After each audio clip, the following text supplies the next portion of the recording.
Il se nomme Jean-Jacques Ndala. C'est le nom de l'arbitre qui a arbitré la finale de la CAN 2025 entre le Maroc et le Sénégal. Petit récapitulatif en ce qui concerne l'historique des arbitres africains. Je l'ai toujours dit ici, aujourd'hui, après une très grande finale, après une très belle organisation, on retient uniquement le nom de l'arbitre. On retient uniquement celui-là qui a fait en sorte que la finale tourne au fiasco. Oui, c'était un fiasco. Avant cette vidéo, si vous êtes nouveau, les gars, j'ai besoin de votre soutien. Ça, c'est une nouvelle chaîne YouTube. Nous sommes déjà sur différents réseaux sociaux. Abonnez-vous, likez si vous kiffez le contenu. L'historique des arbitres africains ne date pas d'aujourd'hui. Tout au long de cette CAN, je dis bien tout au long de cette CAN, il y a toujours eu des problèmes d'arbitrage. Je ne sais pas s'il y a une nation qui ne s'est pas plaint en ce qui concerne l'arbitrage. Quelques exemples. Je me souviens par exemple de l'Algérie-Nigeria. En tout début du match, il y a cette main en faveur de l'Algérie qui n'a pas été sifflée.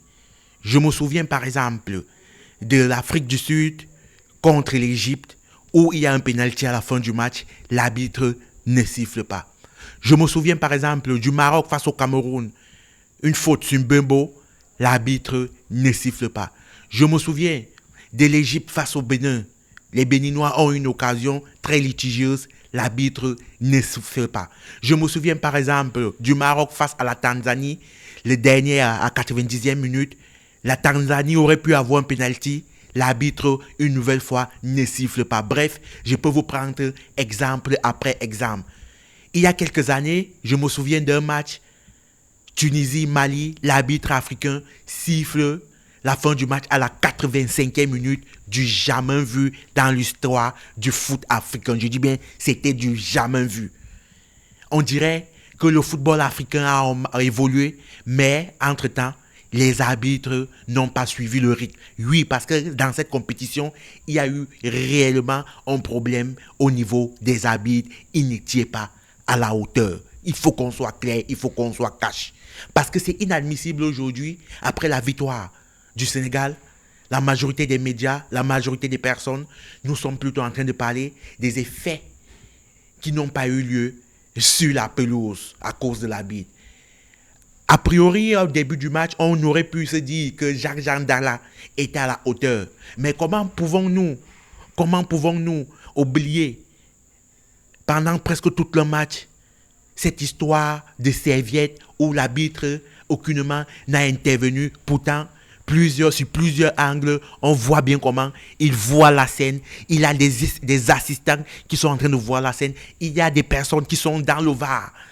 Des arbitres qui suivaient le VAR, qui voient la scène. Mais Jean-Jacques Ndala n'intervient pas. Je dis bien, il n'intervient pas. Comment pouvons-nous, par exemple, comprendre ce but, par exemple, sénégalais qui a été refusé, où on voit au départ de l'action, c'est Hakimi qui vient faire la faute. Mais une nouvelle fois, Jean-Jacques Ndala reste sourd. Comment, par exemple, pouvons-nous expliquer la faute, par exemple, sur Diaz? Comment c'est Diaz qui vient demander l'arrêt de jeu? Ni l'arbitre, ni l'équipe de VAR n'a aucunement sifflé. C'est Diaz qui vient imposer et il obtient un penalty. L'arbitre, une nouvelle fois, ne bronche pas, il accorde. Comment, par exemple, pouvons-nous expliquer que l'équipe sénégalaise saute du stade, l'arbitre n'applique pas le règlement de victoire sur tapis vert. L'arbitre, une nouvelle fois, reste sourd. Le problème du foot africain aujourd'hui, mes amis, en réalité, c'est l'arbitre. Les infrastructures ont évolué, le jeu a évolué, les stades, l'organisation, l'ambiance en réalité, tout a évolué sauf les arbitres. C'est ça réellement le problème du foot africain aujourd'hui. Il faut qu'on en parle.